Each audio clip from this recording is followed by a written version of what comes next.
在学校被霸凌的弱鸡男孩，却在现实中觉醒了游戏技能，获得力量的他立刻把经常欺负自己的校霸暴揍了一顿，在校何道元是任人欺凌的窝囊废。身为游戏狂的他是不良少年的免费最强代练。某天何道元又被不良少年闵哲宇威胁，要在游戏中刷出传说级大剑。现实里窝囊的他，在游戏中却是满级大佬。然而因为游戏出现更新，导致他的角色等级变成菜鸟，这使何道元迟迟刷不出传说级大剑。连续上线140小时的他已经疲惫至极，这样下去何道元明天又要被闵哲宇那个混蛋欺负。然而就在他绝望之时，突然出现一个满级大佬，斩杀了面前的所有怪物。何道元顺势向他发出组队邀请，在自称为朕的大佬加持下，道元不仅爆出了传说大剑，甚至连神话级大剑都爆了出来。何道元毫不犹豫地把这把神话大剑送给了帮助自己的中二病患者。兴奋过后感到放松的他刚想去睡觉，可在起身后却全身无力，一头栽倒在地。或许关于猝死的新闻在何道元脑海中飞速闪过，他没想到自己人生的最后一刻居然是在做游戏代练。如果可以的话，何道元想要过游戏一样的人生。濒死之际，一道机械音将他定义为无能的游戏代练。随后何道元竟然从某个管理者指定的时空坐标中复活了。现在是放假前一天，喜欢的女孩朱亚琳找他代练游戏的时候，何道元看着面前的游戏面板，感觉跟做梦一样。任务弹窗提示无能的游戏代练称号效果是得到所有游戏中获得的经验值。被称为最强代练的何道元曾玩过无数游戏，这时不良少年闵哲宇就像往常般来找他麻烦。何道元奇怪，如果是做梦的话，为什么自己还能感受到疼痛？他不知道闵哲宇这个人渣还要打多久。在喜欢的女孩面前被打，对何道元来说十分痛苦。朱亚琳想上前阻止闵哲宇的暴行，可闵哲宇对女人也毫不手软。常年被霸凌的何道元面对这种情况害怕到浑身发抖，眼看闵哲宇就要对朱亚琳下毒手，何道元终于鼓起勇气朝他出拳，可这一拳却被闵哲宇轻松接下。何道元就知道像自己这种废物什么都做不到。而就在这时，任务弹窗提示经验值清算完成，因为这股经验值太过庞大，这使何道元从无能的游戏代练一路升级为传说等级的卓越游戏代练，因此职业专有技能也随之开放。何道元下意识打出破碎乱击技能，闵哲宇瞬间被打成了猪头。见此一幕的何道元也懵逼了，因为他刚才打出的分明是游戏中的角色技能。就在何道元愣神之际，任务弹窗发来邮件解释，这是朕为了回报好意而送的礼物。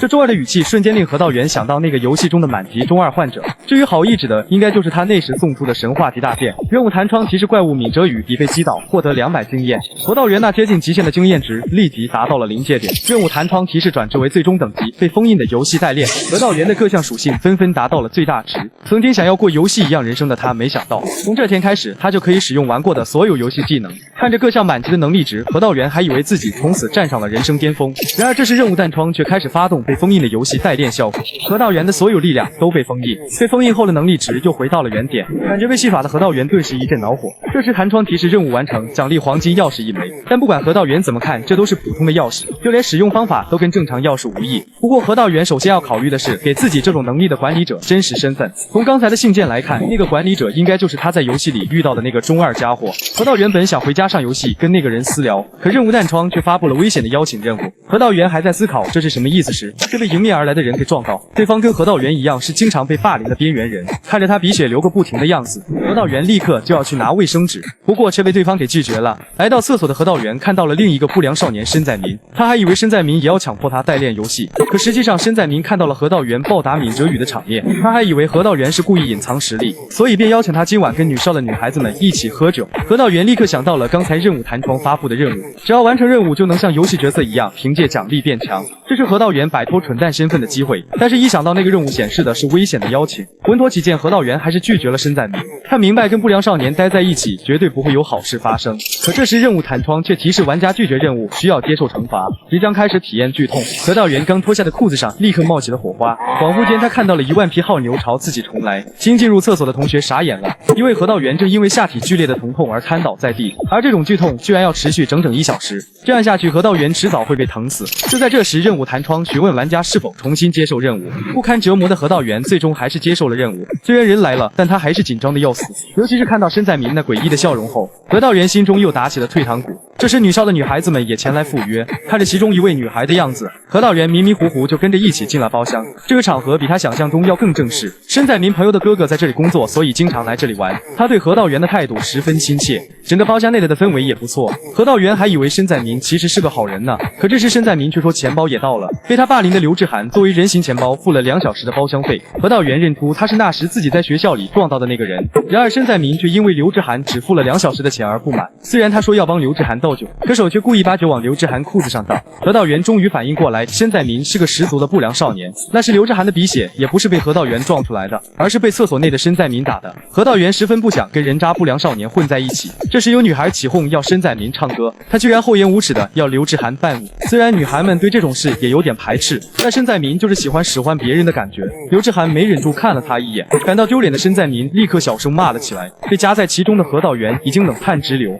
刘志涵最终还是答应了这个无理的要求。实在看不下去的何道元借口要去厕所离开了包厢。他清楚的知道申在民之所以对自己这么亲切，只是因为把他当成了隐藏力量的蠢蛋。问题是现在何道元的力量已经被封印了，要不是那该死的任务惩罚，他根本不会来赴约。既然如此，何道元要在事情变得更严重之前逃走，因为弱小的他并没有拯救别人的力量。但是一想到那个人形钱包被霸凌的样子，何道元只感到一种同病相怜的痛苦。最终他还是回到了包厢，野孩子们去洗手间补妆了。何道元冷声质问刘志涵的裤子去哪了，申在民戏谑着表示，我帮他把弄脏的裤子爬下来洗了。虽然何道元现在非常紧张，但他为了要回裤子，只能强势假装自己真的是在隐藏实力。就在这时，一个大块头出现在何道元身后，申在民讨好似的介绍这位是自己的朋友陆万春。何道元怎么看这浑身是血的陆万春都不像学生的样子，进退两难的他最终只要回了申在民手中的麦克风。然而这时任务弹窗却再次发布了任务，看清任务后何道元傻眼了，因为任务居然要他在30分钟内用麦克风打申在民头顶。陆万春身上的血是在来的路上教训几个家伙溅上的，他傲慢着让刘志涵充当人形座椅。何道元不知道事情怎么会发展成这样。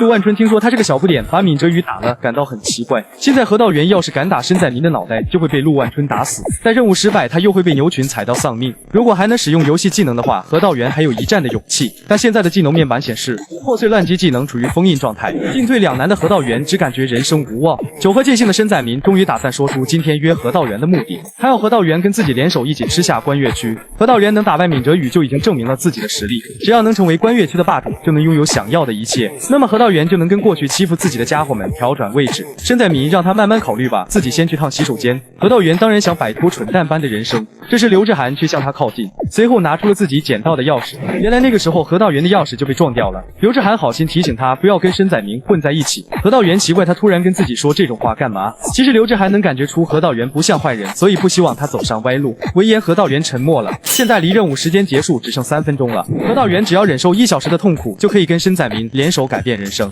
大象在预感到生命即将结束的时候，就会独自离开象群，在空无一人的地方等待死神到来，就像独自来到仓库的何道元一样，为了以后不用再过被人霸凌的蠢蛋人生，这是何道元唯一的方法。与此同时，包厢内想唱歌的女孩突然发现麦克风不见了，吃坏肚子的申在民才刚从厕所出来，何道元就从后方跳出偷袭，他才不要跟申在民这种坏蛋联手。被偷袭的申在民一头栽倒在地，何道元的审判不义者任务就此完成。哪怕要一直作为蠢蛋活下去，他也不想变成一个坏蛋。现在何道元只想赶紧把申在民转移到没人的地方，然后逃跑。至于包厢里的刘志涵，只能自求多福了。然而这时何道元却看到了申在民的手机，包厢内的陆万春手机随即响了起来，是申在民嘲笑他这肥猪唱歌难听。何道元只能赌一把了，他想把陆万春引出来，让刘志涵有机会逃走。不过陆万春来的比何道元想象中要快，还没来及逃跑的他瞬间傻眼了。任务弹窗也发布了与陆万春战斗的突发任务，他告诉何道元，申在民喝醉了是不会发短信的。陆万春不明白何道元为什么要背叛申在民，这没力气的小不点又是怎么打赢闵哲宇的？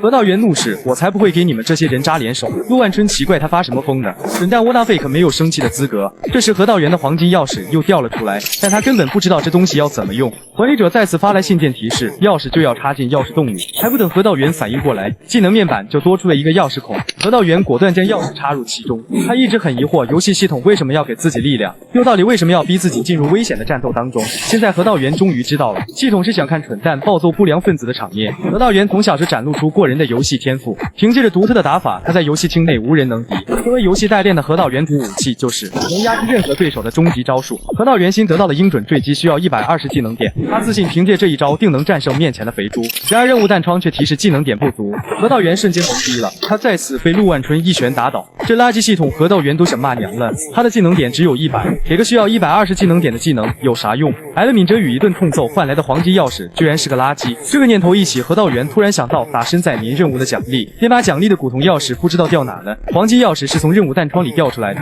而打倒身在明的场所是洗手间前面，现在何道元只能去拿古铜钥匙赌一把了。可陆万春才不会让他逃跑，现在何道元的身体已经到极限了，无论如何他都要从这里逃走。而陆万春的力量是何道元无法逾越的。然而被踩住的何道元却笑了起来，他问陆万春，难道觉得自己会毫无准备一个人做这种事吗？就在这时，电梯门打开了，何道元怒吼，一起上，打死这头肥猪。立刻回头的陆万春却只看到空无一人的电梯，何道元趁机成功逃跑了。原来他刚才被陆万春按住的时候，用手按了电梯的按钮，陆万春很快就追了上来。何道元也找到了可以释放一部分被封印能力值的古铜钥匙，属性面板上果然有个钥匙孔。眼看陆万春正在快速靠近，何道元果断将钥匙插入孔中，系统显示所选能力值会永久提高一部分。为了使用技能的何道元只能选择提高技能点，在陆万春冲至身前的那一刻，何道元的技能点也增加了100点。他奋力躲开了袭来的拳头，随后一跃至陆万春肩头，何道元的身体开始在空中翻转。这是杀伤力极大的职业专属技能鹰准坠击，随着空气爆发一阵涟漪。